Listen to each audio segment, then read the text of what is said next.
ঘটনাটা কি? ওরা ওইভাবে টাকা রয়েছে কেন কদিন? কেন? সারা জীবন আমরা ছিলাম চোরের আসনে, আজ না ঘুরে আমরা বিচারকের আসনে। মেম্বারটা আমরা নিজেরা বানাই কিন্তু ঠিকই করেছি। নিজেদের মধ্যে কানে কানে যুক্তি পোঙা মাইরে না। আমার ছাগল চুরি হয়েছে, তার বিচার আগে করো।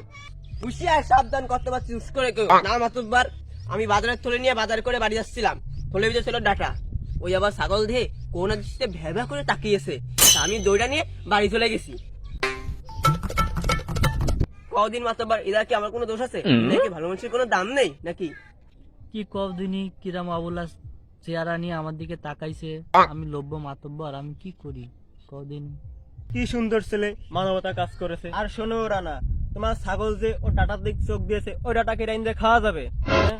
ওই ডাটা খাইলে তো পেট ছেড়েই মেরে দেবে।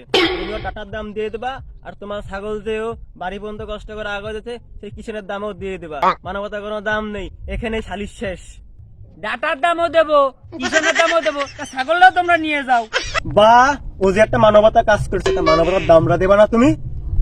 তুমি যে এত মানবতা করতিছো, আগের দিন যে তোমার মাইয়াটারে দেখতে আইছে, তুমি মেম্বারের ডাকলা, আমার এত ডাকলা না? আমি না 2 পিস মাংসই খাতাম, সেই যে তোমার মানবতাটা গেছিল কোন জায়গায়? হ্যাঁ, খাইছি তো 2 কান গোশ খাইছি। খালি মেম্বার মেম্বার করো কেন? গোশ খাইছি না ছাই খাইছি? আহা, নিজে কোথাও ঝামেলা করো না। তুমি গেছিলা মায়ের বাড়ি, মায়ের বাড়িতে নরম গোস্ত চাওয়াচ্ছিলে। তোমার বাড়ির মধ্যে গেছিলাম, তুমি বাড়ি ছিলাম, তুমি ছিলে মায়ের বাড়ি। পরে মেম্বার সাহেবরে পাইছি, মেম্বার সাহেবরে নিয়ে আর মেয়েটারে উঠাই দিয়েছি। বাহ, আমি আমার বাড়ি ছিলাম না, তোমার তো মেম্বারের ছাড়া চলতিছেই না, দেখতেছি তো সবই। এবার সরকারের মাইয়ের বিয়ের সময় সব দায়িত্ব ছিল তোমার, ড্যাগের কাছে তুমিই ছিলে না? তারপরে মুরগি কয় কেজি মাংস লাগবে তুমি হিসাব করিলে, খাসি কয় কেজি লাগবে তুমি হিসাব করিলে, গরুর গোশ কয় কেজি লাগবে তুমি হিসাব করিলে।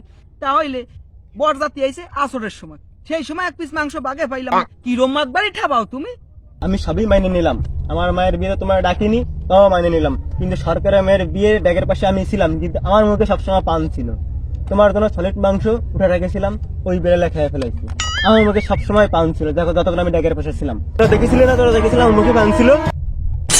তুমি জিজ্ঞেস করো আমার মুখে পান ছিল কিনা। আর মেম্বার সাহেব কি গোস্তের ঝোল চাইকে দেখিয়েছিল? তুমি জিজ্ঞেস করো। যখন খাসির গোশ চাকতে গিয়ে এ খাইছে মেম্বার, ও খাইছে মেম্বার, সব কি মেম্বারটা পেয়েছে নাকি? তা কি করছি নাকি তোমারে? তুমি গোস্ত উঠাই দিছো, সে সাইখে দেখিছো, ভালোই তাল শুরু করিছো। আর ডাইলের দেখ তো ঠিকই থেকে গেছিল। আর আসরের আজানের আগেই, বরজাতি আসার আগেই ড্যাগ খালি হয়ে গেল, গোস্তর ড্যাগ খালি হয়ে গেল। আর সন্ধ্যা হতে না হতে দেখলাম ডাইল সব তোমাকে বাড়ির মহিলারা আসলের তলে নিয়ে যাচ্ছে, আমি দেখিনি নাকি? হ্যাঁ, তোমরা তো ভালোই তাল শুরু করিছো। তা বাপু, তোমরা আমার বিচারটা একটু করো দেখিনি। তুমি থামো দিন বাপু, তোমার কি বিচার করবো? আমাকে ভিতরে বিচার বাইতে গেছে। আর শোনো বাপু, তুমি বাড়ির বিটি মানুষ নিয়ে কোনো কথা কবে না, কথা কইলে তোমার উল্টাপাল্টা কথা কইলে তোমার দাঁত ভেঙে ফেলাই দেবো ঘুষি দিয়ে। তা তুমি কারে দমকাচ্ছ? তোমরা করতে পারবা, আর আমরা কইতে গেলে দোষ নাকি? শোনো বাপু, তোমরা আমার ফুঙ্গাই লাগে না। খাইছি যখন পোল্ট্রির গোস্ত খাইছি, তাই এত কি হয়েছে? আর ও আমার বাড়িতে আইনে যে গরুর গোস্ত আইনতে খাইছে, তাকে আমরা খাইতে চাইছি নাকি? বা তুমি দুজন পোল করছে, আবার আমার বাড়িতে বদনাম করতেছো। তোমার মেয়ের বিয়েতে আমার ডাকনি, আর আমার মেয়ের বিয়েতে তোমার একবার ডাকতে পাই নাই, বারবার চলে আইসো। হ্যাঁ, তুমি গোশ দুপুর কাছে না কারণ খাইছো, আমি দেখিনি। দাও দিন রে শালা, এ দুকুন পোল্ট্রির গোস্ত খাওয়াই তুই কি কিরাম মাতব্বার হয়ে গেছিস? তুই সেই আবার বিচার সালিশ উঠছিস, তুই কি মাতব্বার হয়ে গেছিস নাকি?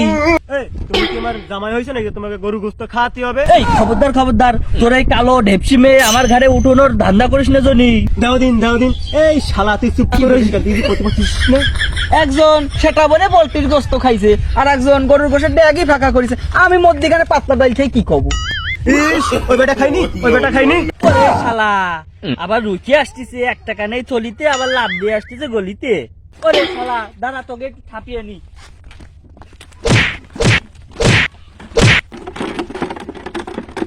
কবে সেই 2 পিস গোস্ত খাইছি, শালারা সেই খোঁটা এখনো দিচ্ছে আমারে।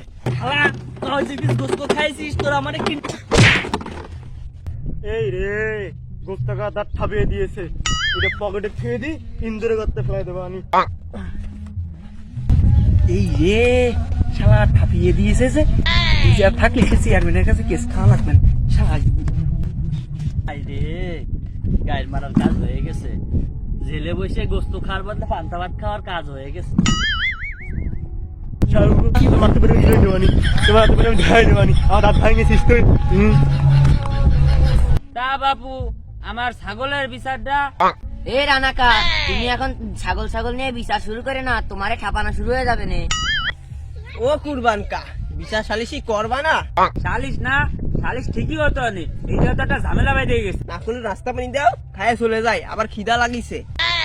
তুমি কিসের বিচার করবা? টাটার দাম দাও আর কিসের দাম দাও, তারপর তুমি চলে যাও। এই আয়, শালা এখানে আমার ভাত খাওয়া যায়? আরে তাহলে আগে আমাকে মাতুব্বার ঠাপাতে হবে।